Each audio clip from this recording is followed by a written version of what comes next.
বেডরুমে সাধারণত ওয়াল to all কাঠের আলমারি থাকে, কিন্তু সেগুলি প্রায়ই ব্যবহার উপযোগী হয় না। যেমন যদি বিছানার পাশে টেবিল থাকে, তাহলে কোণের আলমারি খোলা যায় না। এই অবস্থায় একটি স্মার্ট এবং উন্নত পদ্ধতি দরকার। প্রথম ধাপে দরজার পাশে একটি সরু ক্যাবিনেট তৈরি করা যেতে পারে, যেখানে ছোটখাটো জিনিস রাখা যাবে। মাঝখানে সুইচ থাকবে, কোট ঝোলানোর জায়গা থাকবে এবং নিচে 3টি ছোট ড্রয়ার থাকবে, যেখানে আন্ডারওয়্যার ও মোজা রাখা যাবে। দ্বিতীয় ধাপে ক্যাবিনেটের ভিতরে একটি ধাতব হ্যাঙ্গার লাগানো হবে। ওপরে 45 সেন্টিমিটার ফাঁকা জায়গা থাকবে, যেখানে কুশন বা মৌসুমী জিনিসপত্র রাখা যাবে। মাঝখানে ফ্লোর বোর্ড লাগানো হবে, যাতে লম্বা ও ছোট পোশাক আলাদা করে ঝুলানো যায়।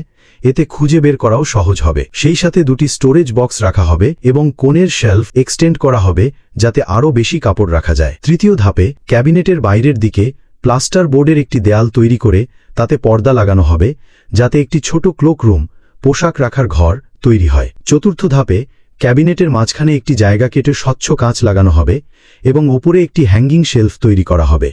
এই পদ্ধতি সাইড টেবিলের চেয়ে ভালো এবং এতে অর্থ ও জায়গা উভয়ই বাঁচে।